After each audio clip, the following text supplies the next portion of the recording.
All right, I believe that we're ready to begin. Are there any public comments? I see that there's none.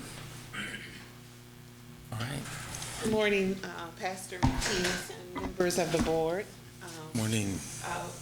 We have 5 reports this morning upon the request of the board. We are going to start with the instructional council update. Here comes Mo. And then we will go into our graduation rates. Now, we've reported on this before, but you did request very specific information, and we will provide that for you this morning. Our suspension rate update, the end of the year attendance report, and then I also have just a one-pager. It's not an actual report, but you did ask for information about where and the kinds of summer school programming that will be going on this summer. So there is a one-page document for you in your packet. Great, thank you.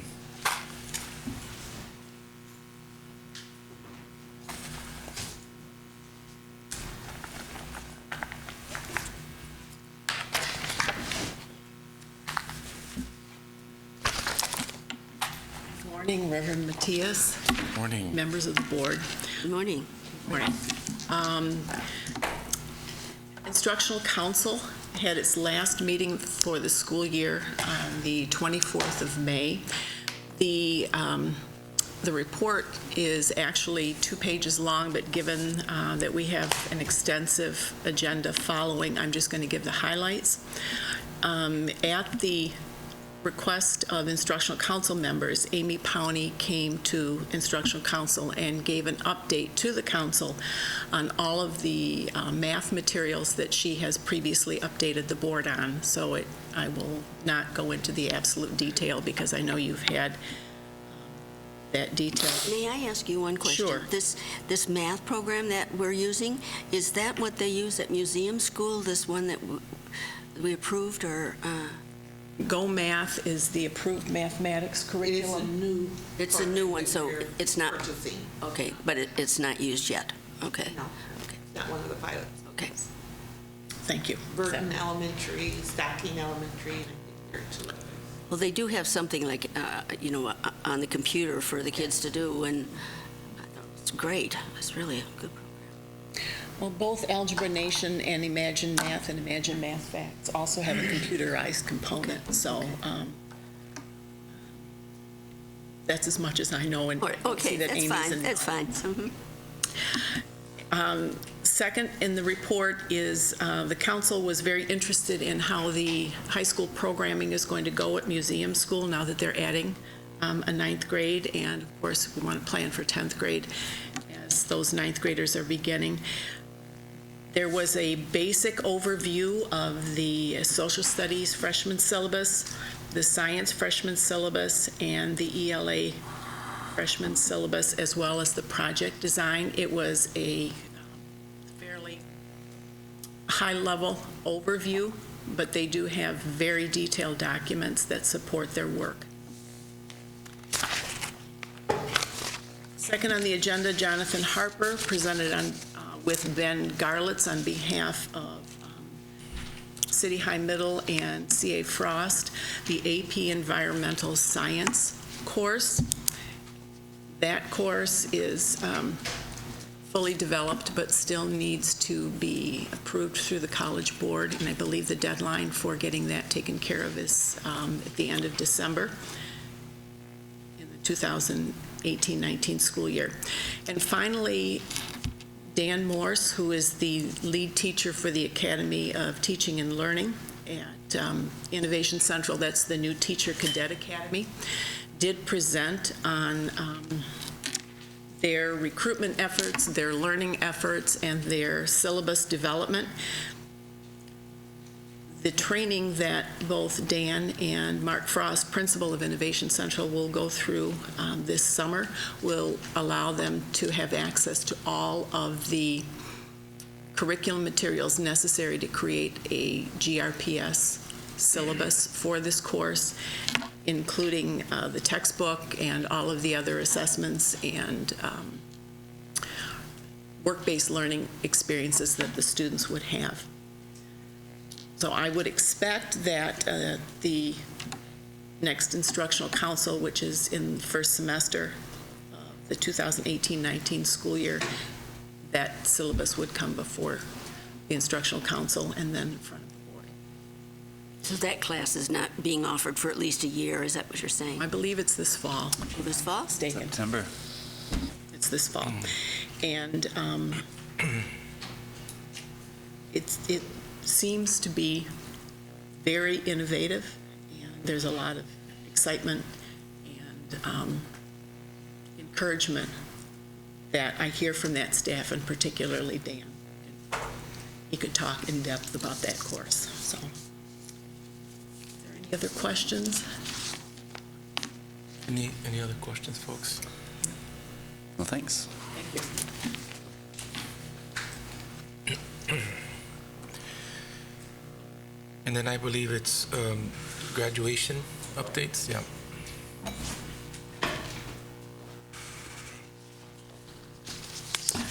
Reverend Matias, distinguished members of our Board of Education. I'm here once again to provide a report to you on graduation rates.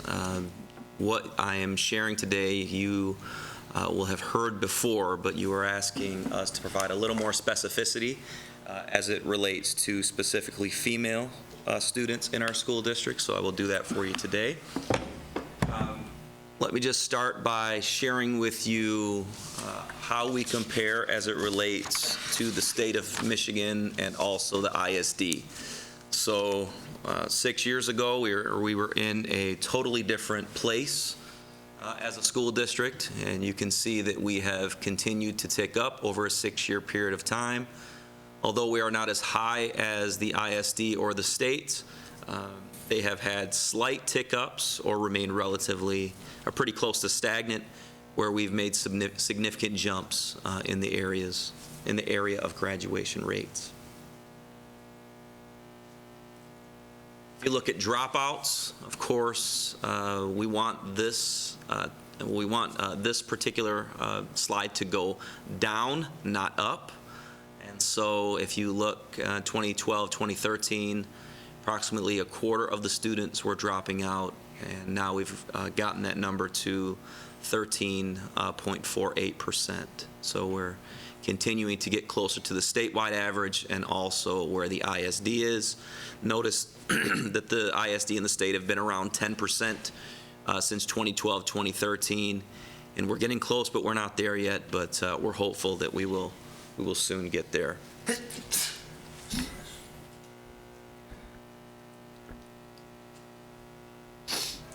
Just to see how well the schools are doing, I've unpacked each individual school here, and I'll provide a little explanation on each one. For the 2018 school year, of course, those numbers are not official. We walked 695 students across the stage, so it's a significant amount of graduates. What I'm sharing with you here, these are the official state numbers for last year. The numbers become official in January, so every single January, we will have the final graduation rates. You can see GRPS on the top line. We had a slight tick up, not as large as in previous years, but a tick up nonetheless. Of course, we have Bethany. It's one of our alternative education programs. Small group of students. We did have a couple of graduates in that particular program, but as you can see in the previous year, we had 0. City High, in the first column here, just keep in mind this is the most current column. It was relatively the same, although ticked down slightly. Grand Rapids Learning Center, of course, is our alternative education program housed at Grand Rapids Community College. These are 4-year numbers in those programs. They have many 4-year, 5-year, and 6-year students, so please keep that in mind. Grand Rapids Montessori, which looks like it went down considerably. I've had many years where I've come to you and said Grand Rapids Montessori has had a graduation rate of 100%.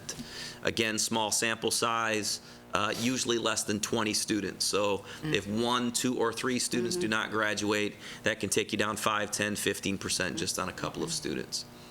Grand Rapids University Prep, pleased to announce that we have another uptick with UPrep. Innovation Central, I don't believe has ever gone down in its 5 years of existence, so they are 91.43. KC Beltline, of course, is one of the programs that has many students on on a certificate pathway.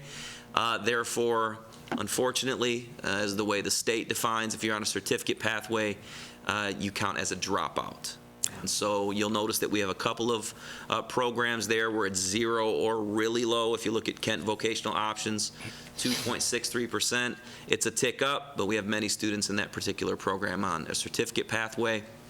Lincoln Campus is the same. So KC Beltline, Kent Vocational Options, and Lincoln Campus, you have about 70 students per year on a certificate pathway in those programs.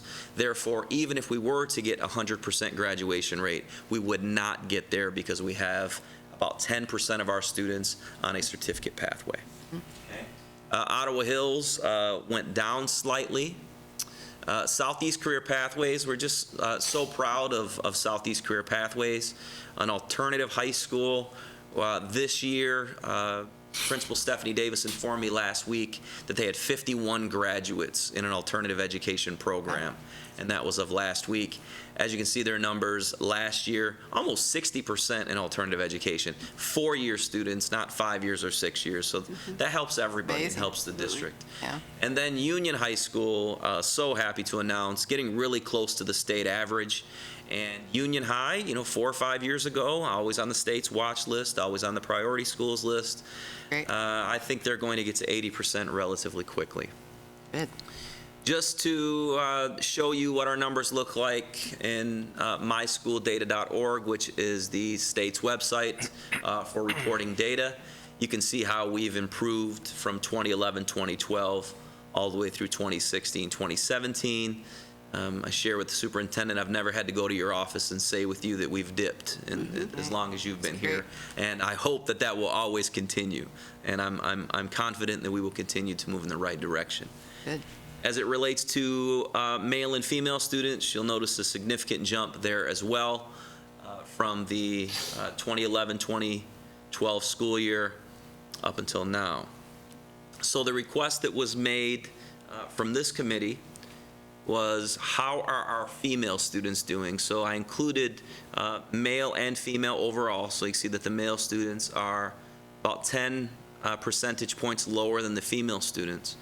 But from a female student perspective, broken into subgroups, you'll notice that our African American female students have grown 12.02% over a 5-year period of time. Our Hispanic Latino female students have improved 27 percentage points from 2012 until 2016.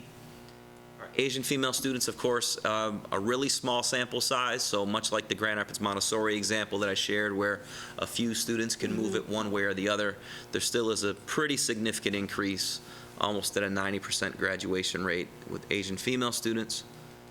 2 or more races female students, almost a 15 percentage point increase from 2012 to 2016, 2017. Native American female students, this can fluctuate any years from less than 5% to over 95%. And when it says less than 10 students in a subgroup, in some instances this can be 2 students or this can be 3 students. So of course it's easy to identify students when there are only 2 or 3, so won't be getting too specific about the last column, but you can see it fluctuates from 95% to less than 5%. This last says white students. It should say white female students, Caucasian female students, and they have had a 7% increase over a 5-year period of time. That was the question that the board asked around how well are female students doing. Are there any questions as it relates to that piece, Reverend Matias or other board members? I know that you said that the total number of graduates was 695. Correct. What was the expected number? I would, so with 695, I would say, Reverend Matias, that that's probably the number that we want to hit every single year to get close to that number. Of course, the state of Michigan looks at 4-year graduates, With that number that's almost 700, those are not all four-year graduates. Within that number, you have four-year graduates, five-year graduates, six-year graduates. We have our center-based ceremony, so I'm also including the number of center-based students who walked across the stage. When it's all said and done, I believe we will get closer to probably 550, 530 four-year students. But that 700 is what we expect. But, you know, when we're looking at a graduation rate around 70%, there's still room for improvement, keeping in mind that we have center-based students who are working towards certificates who will not count as four-year graduates. So I still believe that the state average is within reach, considering where we were 5 years ago. That's quite an accomplishment. And then in terms of tracking, so this year we have a number of students who did not graduate, were expected to, but did not. What was the plan, or what? So, of course, every single, as I've shared before, every single student going into his or her senior year, or even as early as his or her freshman year, they all have a particular plan that works them toward graduation. There are extensive credit audits that are completed with every single senior as they begin their senior year to find out who's on pace and to find out what they need to do to be successful. When we look at Union High School, for example, a school that's made significant improvements over the last few years, if you look at the passing and failure rates of their freshman and sophomore students, those rates, the failure rates, have gone down considerably. We are now having freshman classes where 80% of the students are passing all of their core classes freshman year. That's probably the most important predictor to ensure that they will graduate on time. Students are now being successful their freshman year in what we call gateway classes, Algebra 1. In many instances, we can tell if a student fails Algebra 1 or passes Algebra 1 if he or she is going to walk across the stage in 4 years. So we're putting in much more intense interventions freshman and sophomore year, ensuring that our students pass classes their freshman and sophomore year, because if they pass those classes freshman, sophomore year, they're more likely to be successful 4 years later. These graduation rates moving from 46% to almost 70% just didn't happen by chance. It's happening by folks really understanding what the graduation requirements are, providing some intense interventions for those who have fallen behind. I think the alternative ed piece has helped us considerably. And as you know, board policy states that in alternative education, students do not need 22 credits to graduate. They need 18 credits to graduate, which is the state requirement for graduation, and that has helped out many of our alternative education kids considerably because they are completing the state of Michigan requirements. Yeah, I guess one of the things that I want us to understand as a academic committee is what interventions. So you're saying gateway classes or seminar classes. Sure. I want us to understand what each of our high schools is doing to either implement that, however it looks like in each school, but making sure that in order to get students off and running, that whatever they're coming in with, that our schools understand that, one, and then providing the opportunities to do that, whether it's a gateway class, a seminar class, something that's going to help them make that transition from 8th to 9th, and then especially if we already know, which you're alluding to, you already have some predictors of the failure rate or success rate of those students. And I want to make sure that we understand that you're taking those things into account and doing those pieces.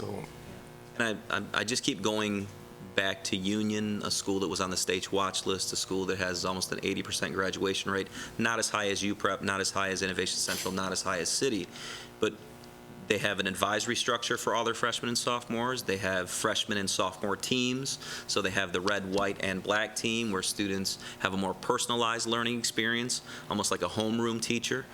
Union High is coming in with over 300 freshmen now, so it's easy to get lost when you have 300 freshmen. Right. So they've broken it down into kind of 3 separate houses. Now the the students are 100 kids in a particular family and not 300 kids spread out, easily getting lost in that mix.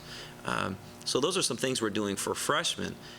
But seniors still, in many instances, or juniors who have gotten behind, they still need those credit recovery opportunities. So we have E2020 taking place during the day and after school. We've had Saturday classes, especially in our alternative ed sites, where staff members are coming in, cooking breakfast, and coming in on their own time to have students work on Saturdays to recover credits. We still, I think last year we had, or the year before, we had about 15 students graduate as a result of our summer programming. Because what I always say in my keynote speech at graduation in summer school is, no one will know if you graduated in May or if you graduated in late August. You will still receive a diploma from the Grand Rapids Public Schools that says 2018, 2019, et cetera. How many kids will graduate in the summer, do we know? Gosh, we're hopeful we'll have another 10 or so. I mean, these are students who were relatively close, maybe need one or two classes, just couldn't get there before the May deadline. And this year, with the early graduation, it was the students didn't have that extended period of time that we usually have. So we'll dismiss almost all seniors, and then for those who are still behind, we'll keep them a little bit longer to try to get a few more graduates. We didn't have the luxury this year with the early graduation date. Next year, it's moved out a little bit, so we'll be able to have that again next year. Right? So are they going like to summer school now to pick up? Going into summer school, yes. So this week is professional development for summer school for our teachers who will be supporting the work. And then next week, summer school will begin. And then at the end of that? At the end, we'll have a ceremony, hopefully get about 10 or more students. Do you know when that would be? I'll get that for you. Yep. Let me get it. I can send it to everyone. The other piece too is, throughout the school or their four-year career, informing parents. I think that parents have a better understanding because they're able to get grades, online and other things. Obviously, sometimes our kids don't always tell us, or we depend on them to tell us things. What a surprise. And then we find out later that it's not. Yeah, I know, right? It's amazing how much the communication has gotten better. Is it perfect? I'm not saying it's perfect. There was a time where people would call me on graduation day in my role over the high schools or as assistant superintendent saying, we've got family coming in and I'm hearing that my student is not going to graduate. And so we've tightened up a lot of those processes so that if a student is not going to walk across the stage, you will know. You will receive notification ample times each year. So at the beginning of the year, when we do the credit audit, there's a notification that's provided to parents. And then in January, there's also another notification that is provided to parents as well. So numerous times, and we're, in some instances, parents can still be a little bit surprised as to, I thought my student was on pace and now he or she isn't. So it can't only happen senior year, it has to happen every year. And we've redone the report, we worked the report card this year where on the high school report cards, there's also a transcript on the report card to show a parent if his or her student, or if their parent, to show parents if their students are on pace. So that's a new piece that we added to the report card this year. It used to just be the grades. Now this is how many credits your student has, and here is his or her schedule for the next year. So the parent can cross-reference the schedule to the transcripts. It seems complex, but we've kind of broken it down to a user-friendly document. We just want full transparency. We don't want any surprises. Right. Thank you. Just a recap of where we are with all of our subgroups in the Grand Rapids Public Schools. For African American students, this is all African American students, not just female students. We've grown almost 25% in a 6-year period of time. Hispanic Latino students, we've grown 31% over that period of time.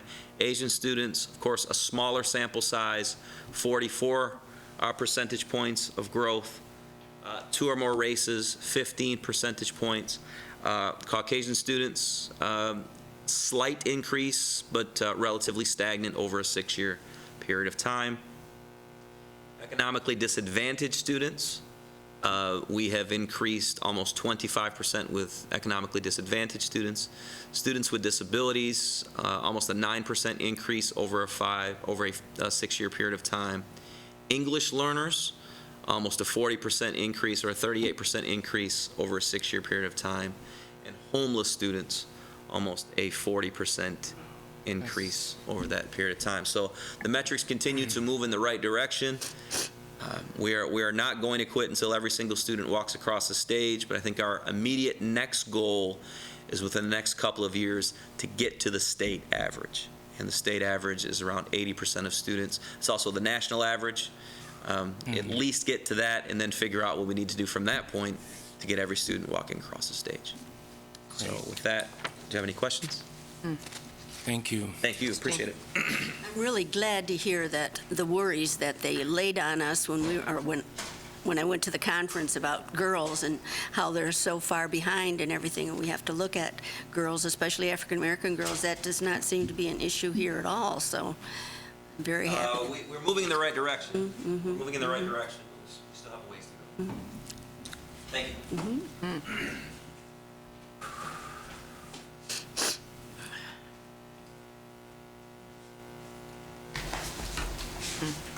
And then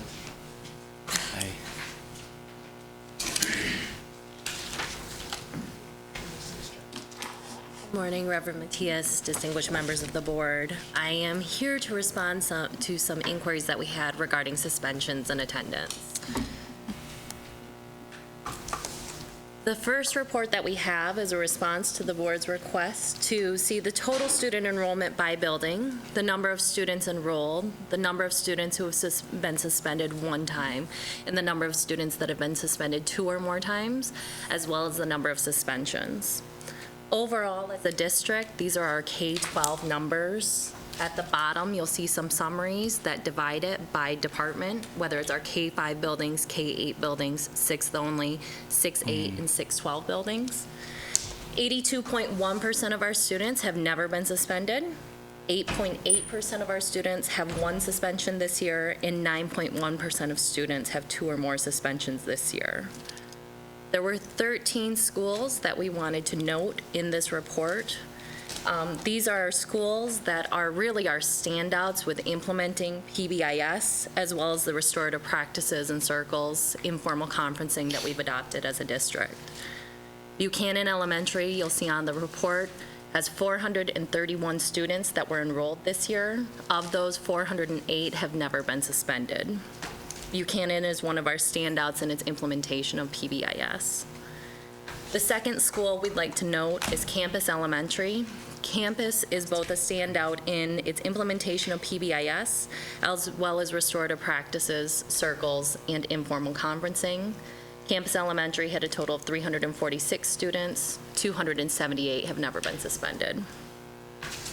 The third school is Cesar Chavez Elementary. Again, they're one of our PBIS standouts. You can see on the report, of the 464 students enrolled, 419 have never been suspended. Congress Elementary is another one of our PBIS standouts. I'll continue to go through the list here. You have the numbers in front of you. Mulek Park is another school that we'd like to recognize in K-5 for being a PBIS standout, as well as their implementation of restorative practices. Palmer Elementary is a PBIS standout. Sibley Elementary, Gerald R. Ford Academic Center, Martin Luther King Academy, all PBIS standouts, as well as recognized for their implementation of restorative practices. Southwest Community Campus is the last K-8 building that we'll recognize. And then moving to the high school section, that's labeled as 612. It would be Grand Rapids University Preparatory Academy, recognized for their implementation of restorative practices, circles, and informal conferences. Innovation Central High School for the same, as well as their implementation of PBIS. And Union High School for their implementation of PBIS. Were there any questions about this report? We do have some additional slides later that will answer some of the additional questions that the board had. Great, thank you.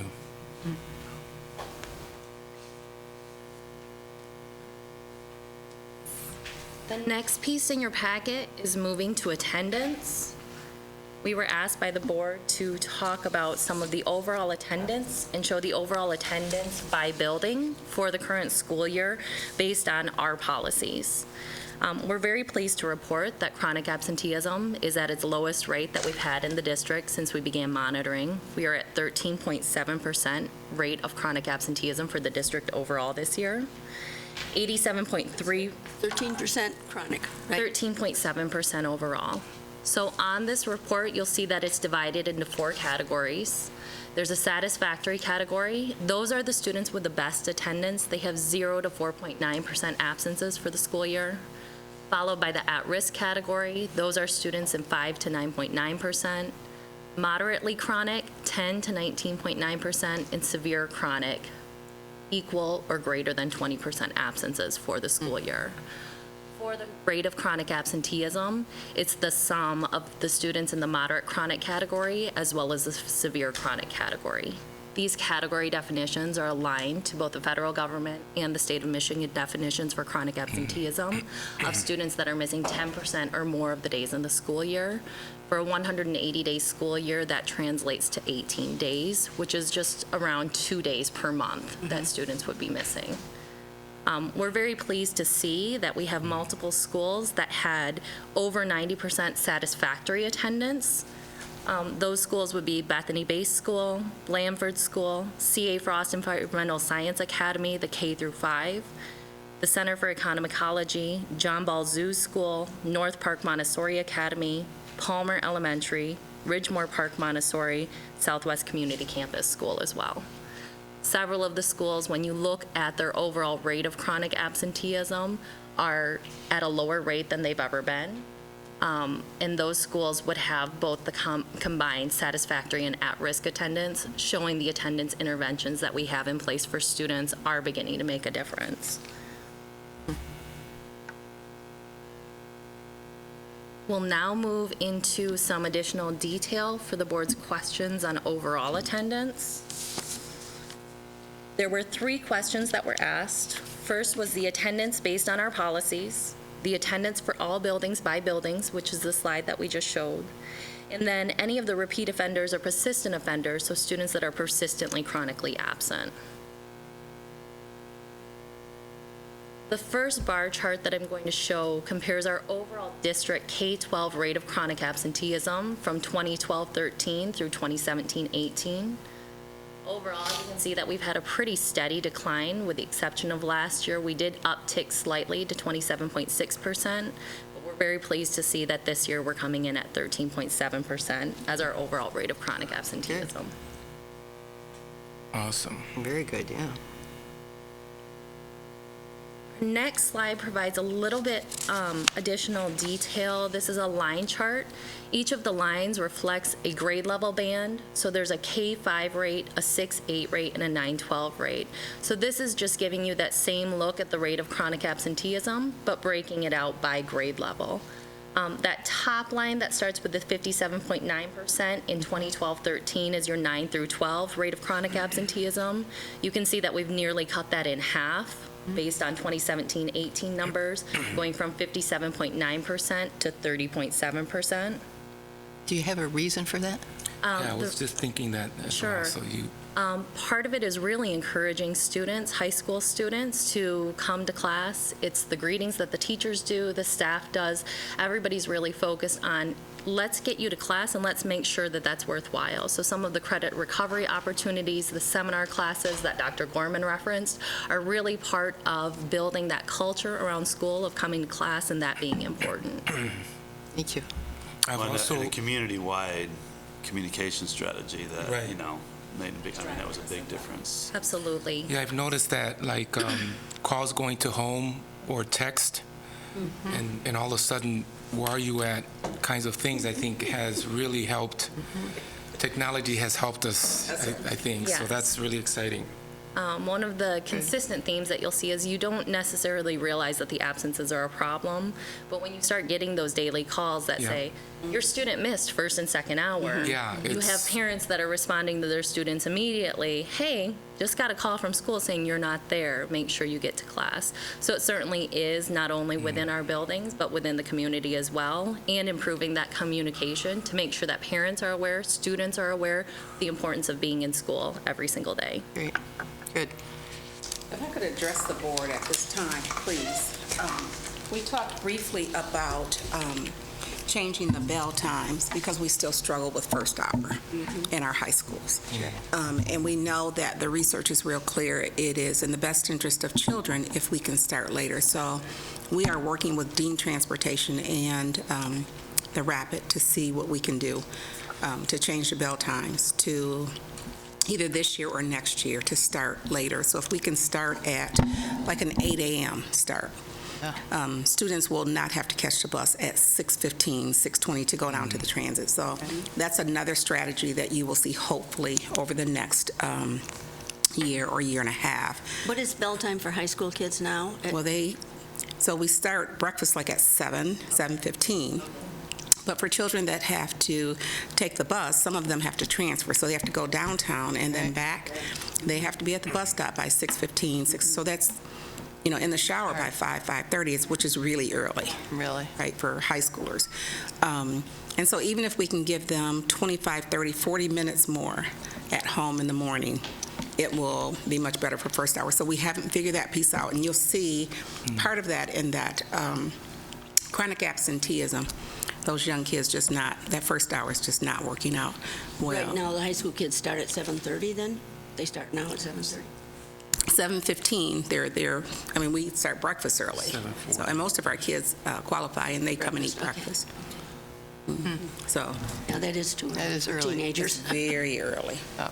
So we're working on that piece. That's good. Thank you. You'll also see on this chart, we have the 6-8 rate, which are comprehensive middle schools, as well as our 6th through 8th graders that are at those K-8 buildings, and the K-5 rate, which is the lowest.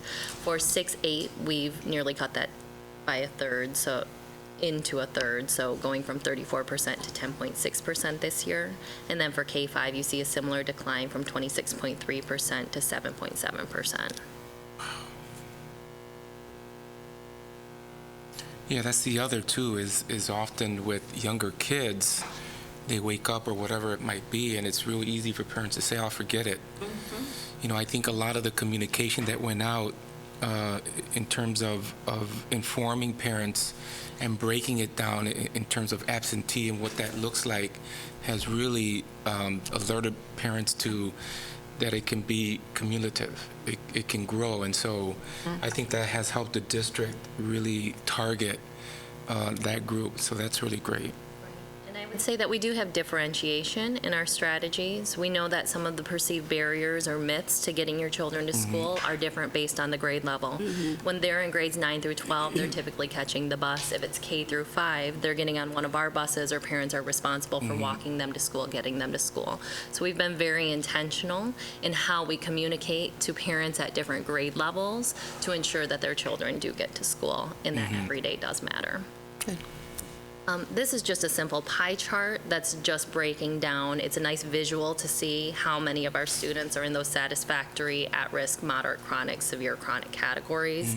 You'll see that the chronic absenteeism together is that 13.7%. Those are those two smallest slices in the pie there. The attendance by building was the first report that we looked at, breaking it down by those 4 categories. And then there was a specific question regarding repeat offenders. So we know from the research that students that are chronically absent in a prior year, that is one of the strongest predictors of chronic absence or your attendance in a future year. There was an April 2018 report that was published by the Brookings Institution entitled Reducing Chronic Absenteeism under the Every Student Succeeds Act.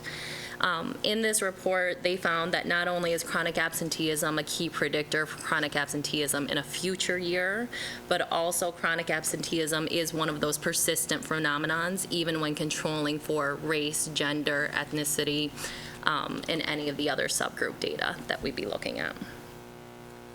There were 4,364 students who were identified as chronically absent at the end of the 2016-17 school year. Of those, 2,700 were still enrolled with us in the 17-18 school year. So that top graph that you'll see is looking at those 2,700 students, and it's dividing them between the repeat offenders, those that were still chronically absent this year, and they were chronically absent last year, compared to those that improved their attendance. So that darker blue line are the students that improved their attendance. So of those, it ends up being 57.4% actually improved their attendance to the point where they were no longer chronically absent, compared to last year when they were chronically absent. Catherine, let me just add, I'm sorry, you guys. So we just met with the judges last week, and what other school districts are doing, and we're going to do it this year, is to send a letter before school starts to these parents to say, instead of erasing it and we start over, we're going to send a letter to those parents to say, this is what your child did at the end of last school year. So we're not starting over. So it's almost like a warning, so they know in advance that we had an issue with attendance last year, and so we want to start the clock early to say, don't do it again this year. So the other superintendents have agreed to do that as well. Good. With the judges, so. Good. Oh, exciting, yep. Try everything. It's pretty impressive to change. Yeah. That kind, I mean, to improve overall, but to change that kind of behavior. Yeah. So. Yeah, because really, those kinds of things are, sort of ingrained in a family structure, too. It is. As far as getting up and going to work or getting up and going to school. And then that bottom graph is just showing that 1,149 of those repeat offenders that were still chronically absent as a percentage of all of our students in 2017-18. It equates to a 7.9% percentage of our population that are those persistently chronically absent students. Now, if somebody were to be sick and excused for a couple of weeks, would that figure, I mean, they were truly sick, not just sick, but would that figure into these numbers as well, that they might be considered chronically absent, but then the next year they would not be? Okay. They're considered chronically absent if they're not making arrangements to make up that well before the time that they were out. So in some cases, if we're not getting those calls from parents, we'll do that touch after 2 absences to say, hey, we haven't seen your student in school. Can you call in and let us know? Sometimes a parent may have forgotten. They'll call and they'll say, my student was sick. Here's the doctor's note. They were home with the flu, which was something that I think we all suffered from this year. So those are things that we have. But when the students are making arrangements to make up their work, we make sure that that attendance doesn't disrupt their education. Were there any other questions about attendance? I think we're going to move back to suspensions if we're ready. Thank you. So with regard to suspensions, we had some overall questions. They were, what was the overall suspension rate from 2012 through 2018? The total student enrollment by building and the number of suspensions and students suspended, which was that first report that we looked at. The suspensions breakdown according to primary ethnic background from 2012 to 2018, and then the overall suspensions for minorities by building. So the first slide shows the number of overall suspensions in K-12 from 2012-13 to 2017-18.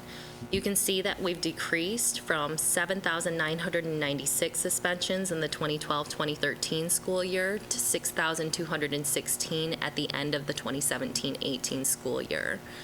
Every year we've had a decline. We did have a slight increase in 2016-17. One of the things that you won't see in these numbers is also reducing the length of those suspensions and implementation of restorative practices, which is why we've really seen that decrease. So you have a decrease not only in the number of total suspensions, but also the length of those suspensions and the amount of instructional time that's lost.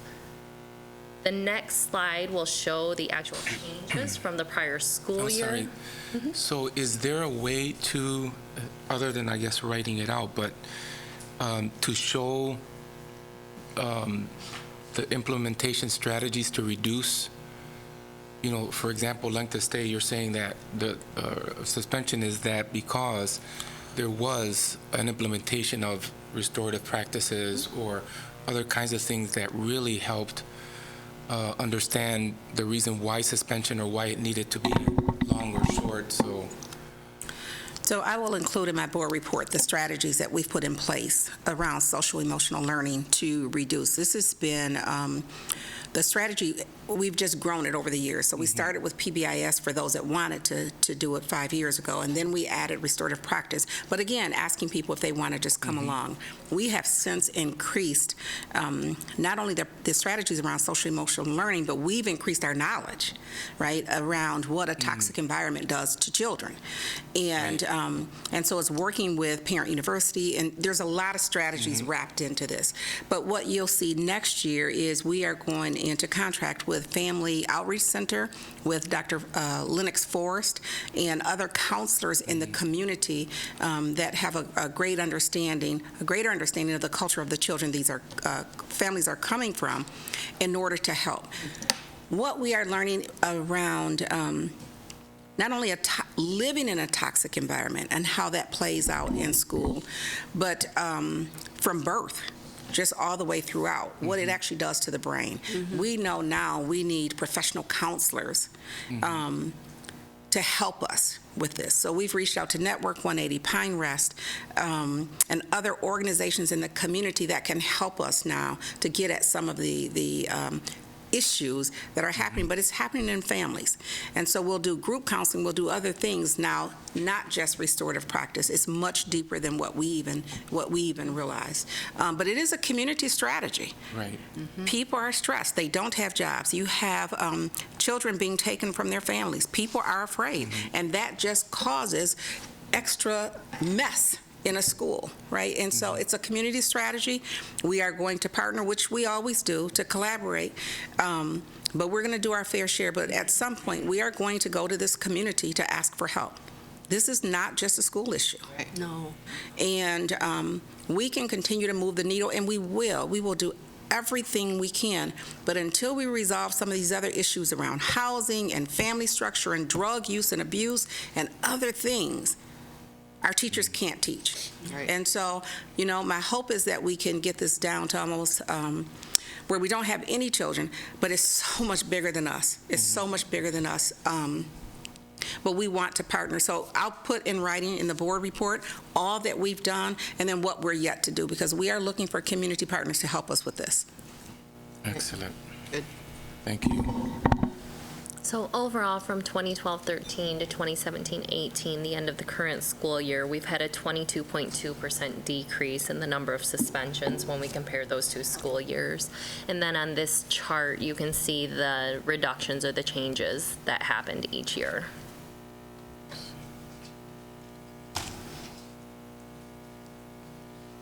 The third specific question that we were asked was to do a breakdown by primary ethnic background.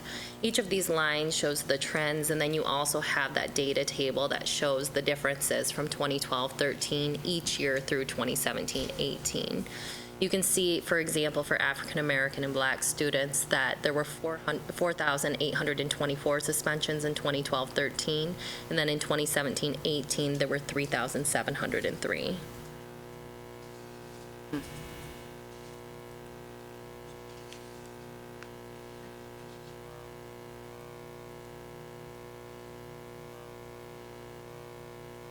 This outlines for the 2017-18 school year by PEB subgroup the number of suspensions, the number of students that were suspended, and the number that were repeat offenders.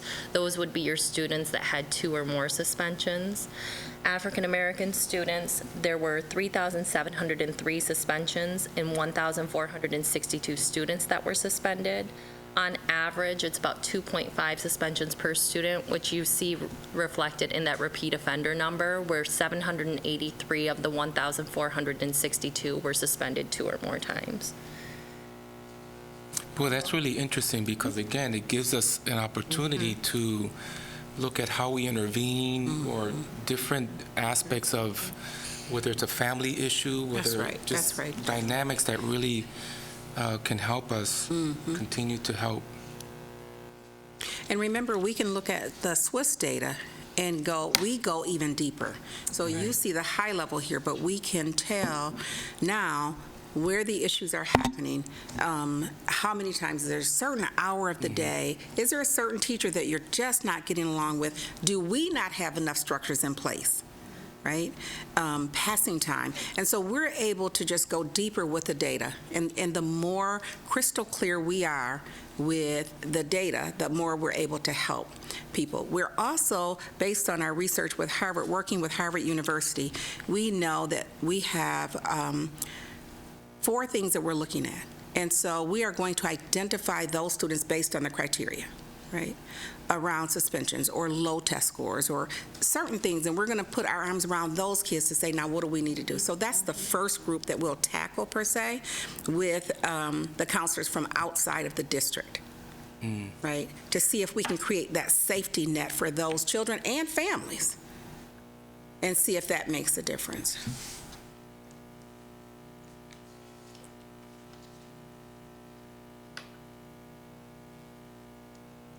Yeah, and I suspect that, a lot of the partnerships, like with KSSN and other other partners that we have, it'd be interesting to see the overlay, to see some of the impact that that's having.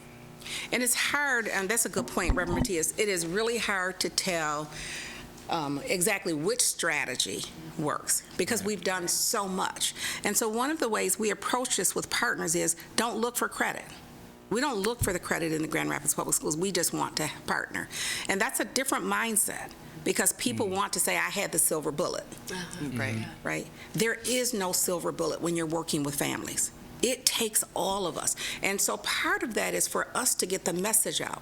We don't want credit, but we don't want you to have credit either. We just want to help. And at the end of the day, the message for other communities, when you're working with families that are in crisis, it isn't just the school system. It isn't just the KSSN workers or DHS. It takes the community. And we say it, but the clearer you get with the data, the more you know that is true. Yep. Right? So. Yep, thank you. Were there any other questions about attendance or suspensions? That was a great report. Good information. Yeah, this is really helpful. Again, I think it just really confirms that this district has been moving. It's been communicating with its parents. Students know real clearly what they need to do, their responsibility part. So this is very helpful in terms of demystifying a lot of the pointing of the fingers or whatever they think is not happening. It's pretty clear. There's transparency here, so that's really helpful. Thank you. The final piece was just the summer programming that we're offering in the district. I am prepared to address any of the questions that you may have about this. You have this handout as well. It's a couple of sheets. We have our summer programs. On this first side are all of our K through 12 summer programs that we have at our summer sites, which are Gerald R. Ford Academic Center, Southwest Community Campus, Harrison Park Elementary, and Grand Rapids University Prep. Now, number of students, like at Coit 19 and Congress, is this the number that has been these people have been recommended or the parents have recommended? The number here are the number of guaranteed slots that we guarantee to each school. So we divide those proportionally based on the need at the school. So we guaranteed a minimum of 19 slots. Now, for schools, depending on if people have travel plans, if they're doing graphs this summer or other summer programs, then if a school doesn't use all their slots or if we're able to open up additional slots, we guarantee quite a minimum of 19 students. They may, in fact, have more than 19 students that are served by the program. And the other thing is, because there is no science to this, so we have some children from Puerto Rico that came in March because of the situation there. Well, they need summer school. And so for those students, we assign them. They can't go to the migrant program because those are strict guidelines. But for other programs, they can, because it's the right thing to do, right? And so even though you see numbers there, it isn't written in stone Okay. for me, so. just So there to might clear. be. Well, there are. I've taken quite a few of those kids from Puerto Rico. They came here late, you know what I mean? So we need to try to make up the loss. And so even though you may have, we may say 200 students, there may be 250 in some Okay, places. okay.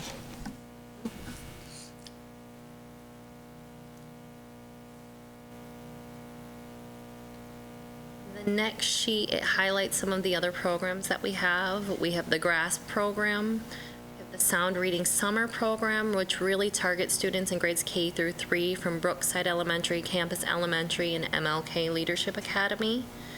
That's a specific program that's focused on some intentional strategies with building literacy. City High Middle runs their own summer program for their students that need to recover IB or middle years program credit to get back on track so that they can continue in City. And for that program, remember, we changed the criteria for City a few years ago. And so we have more children that qualify for at-risk services at City. And we want to ensure that they're successful. And so again, we need to be very strategic in removing barriers for children. Good, good. Because I think that's really important, that people know that that's not, because one of the things, I had this discussion with some of the folks from the northeast side, and they said, well, you know, you can't send your kid to Creston because that's where all the smart kids go, you know? That's And I right. said, well, you know, all you do is be proficient, you know, and, you know, you can get in there. And they were quite surprised. They thought you had to be like 90th percentile or something like That's that. right. So I'm really Yeah, pleased that, yeah. And years ago, remember, we would just remove them from City. Right? I'm sorry. We would just remove them, right? So disenroll if you didn't make the cut. That's not what we believe. We believe that That's we can great. help you get there. Yeah. No. And so when you do something on one side, then you have to create programs to help these children to get there. And so How long has this been going it on, the was about- summer program? This is our second year for summer. And prior to that, the students, since we became, in this administration, we put extra supports in for the children to stay. It was about 5 years ago that we started to change the criteria for City Blandford and Zoo as well. All right. Change the criteria, and then we just continue to grow it. That's great, because I remember, even for the kids themselves, that feeling of failure, like, That's right. but these supports really help them That's bounce right. back. That's great. We have our program for pre-K to get them ready for kindergarten. That will also be co-located at the 3 sites where we have K-8 summer programming.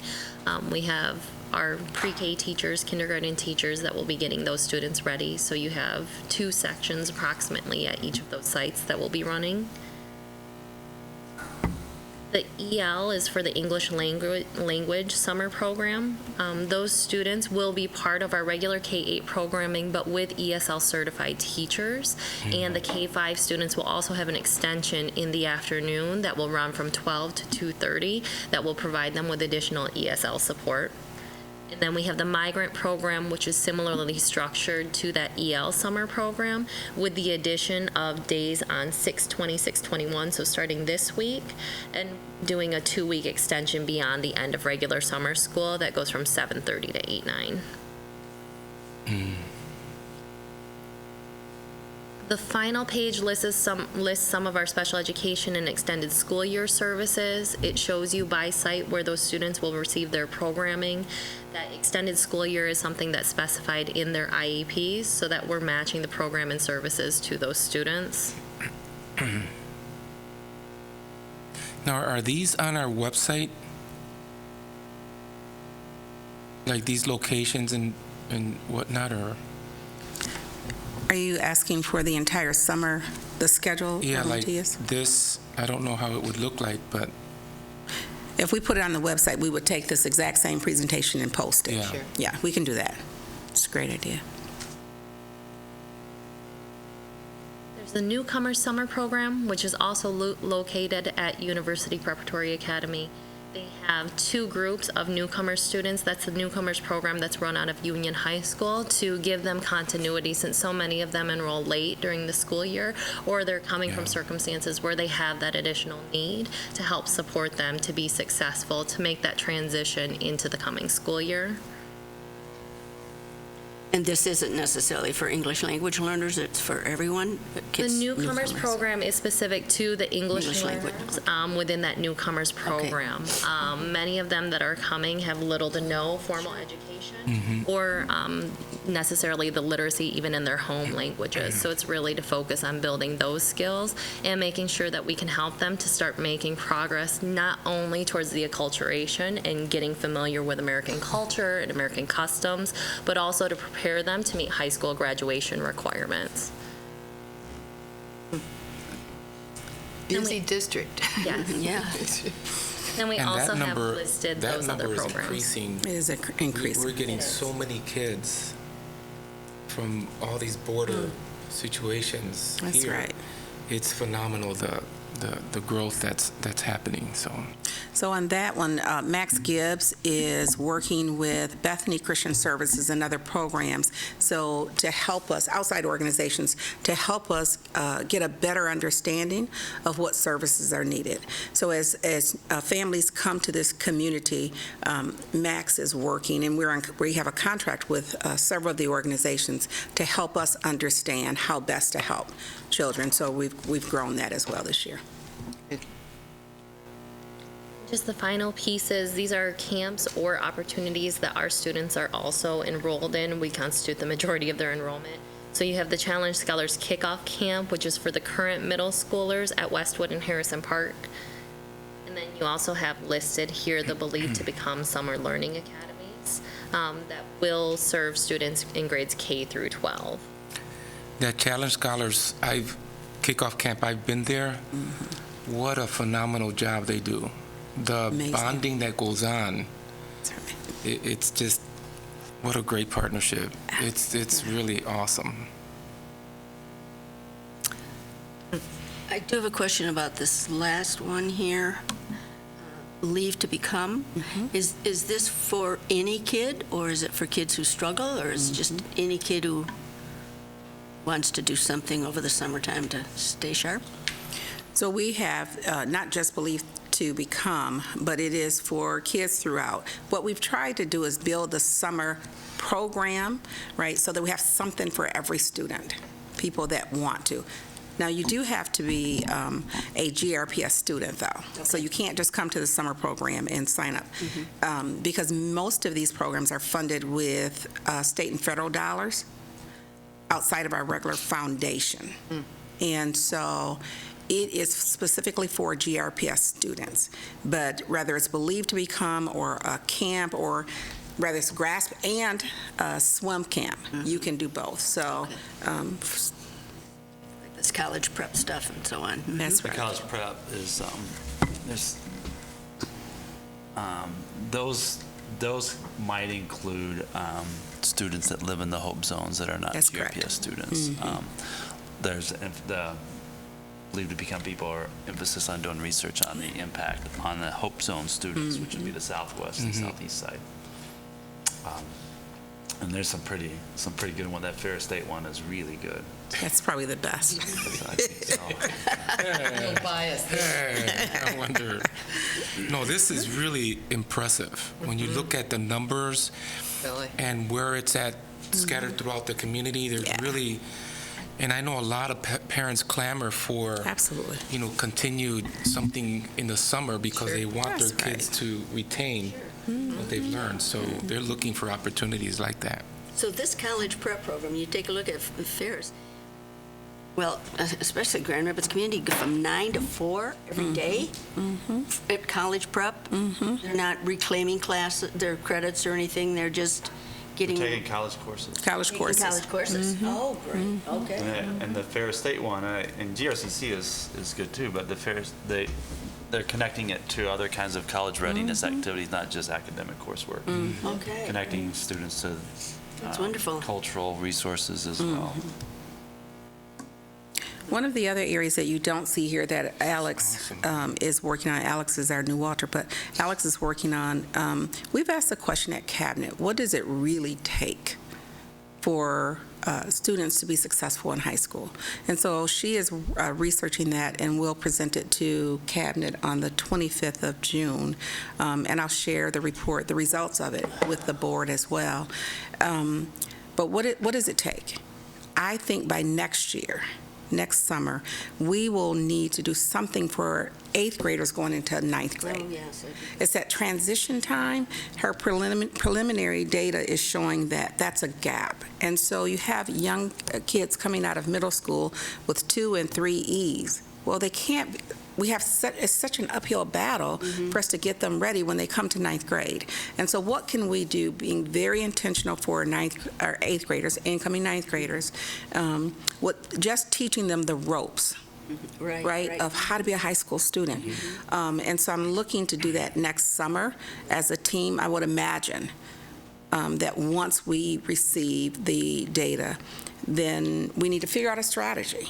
We cannot continue to allow young people to come into ninth grade. These high school principals, they have an uphill battle, and they've done a wonderful job. But if we can help prepare them earlier, that's what we want to do. So we will probably look to grow this, again, being very intentional with those youngsters coming out of middle school. The difficult years. It is. And they're not quite ready. Right. And part of it is our structure, right? Because you don't get credit or anything. So middle school is sort of there. You're just, kind of goofy with your hormones. It's just kind of a weird time, Yeah. right? And then all of a sudden we tell you in ninth grade, everything counts. And so we need to do a better job. We, the district, we need to do a better job preparing parents in elementary school and middle to know that it counts, and we're preparing them for something. I don't have the answer. I'm interested in her research, and we'll find that out on the 25th, but we know we need to do something with that group. Yep, that's a tough age.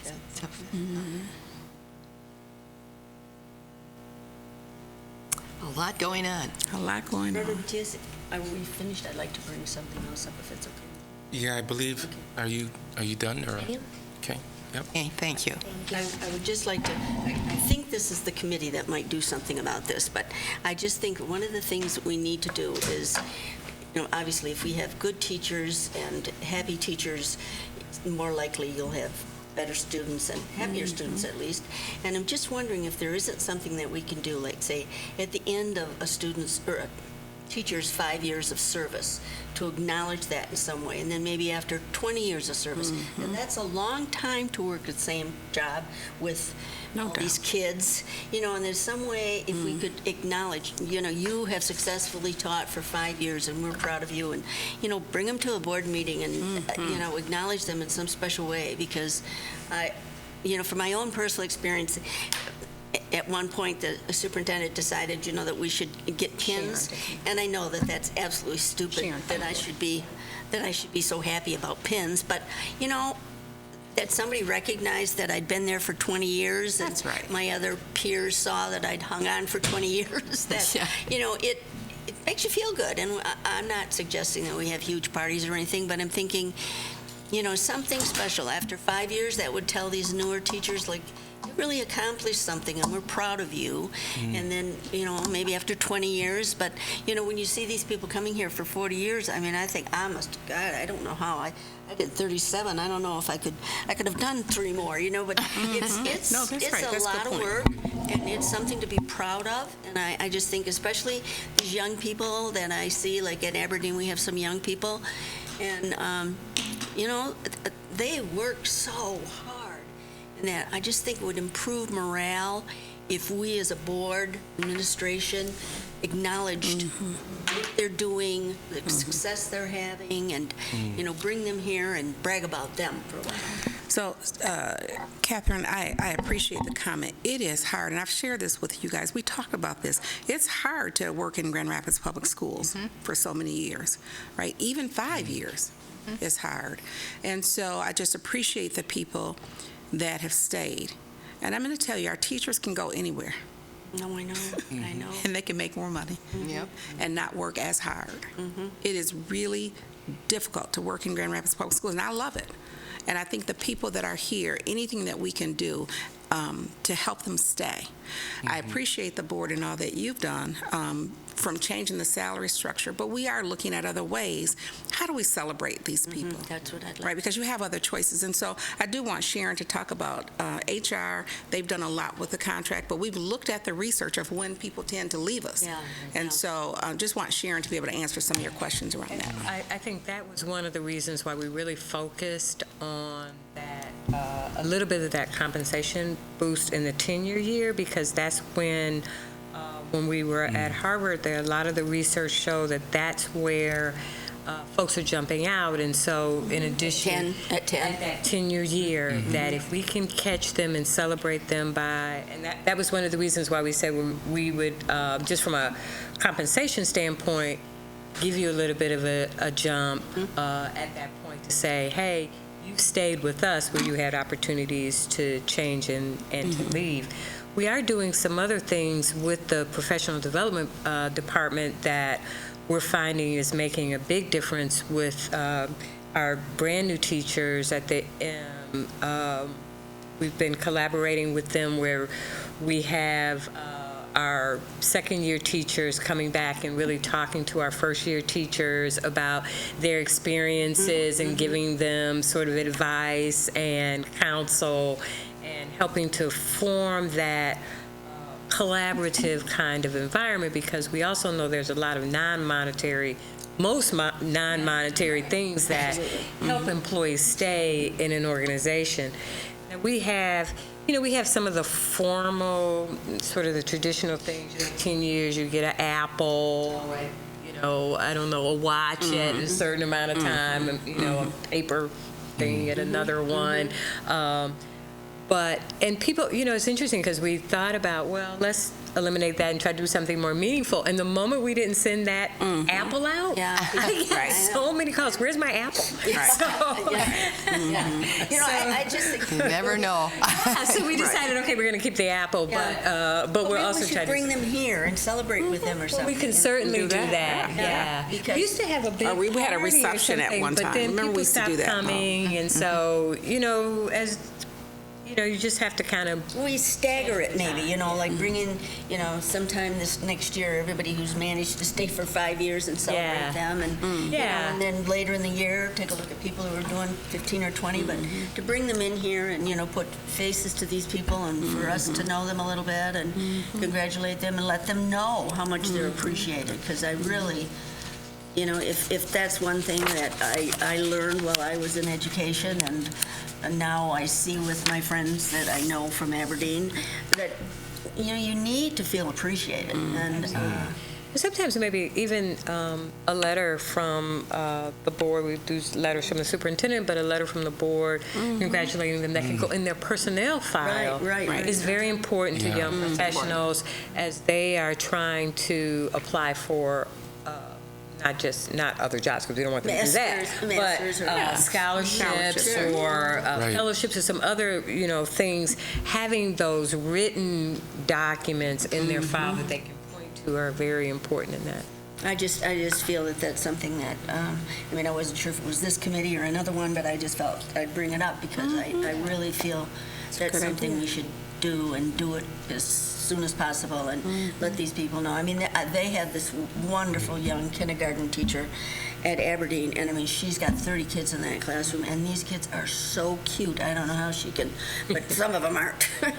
Probably that cute to her after, a few days, but she's wonderful. She's wonderful. And I mentioned it to her how she's got such good control. They go out to the bathroom, kids stand in line, and, it's wonderful. And it takes a special person to do that, and I'm proud of her, and I just think she should know that we're all proud of her. Absolutely. But one of the things that we found that makes the most difference is the culture in the school and how much support teachers feel at school, and we've done a lot of work with that. A lot of the restorative practices, the social emotional learning, the leadership training that our principals have received all around how to build a strong culture in the school, because if employees really like their workplace, they like their colleagues, they have good, meaningful relationships with their boss, they feel like they're growing and learning, which is why we're trying to create more opportunities in the actual school for leadership,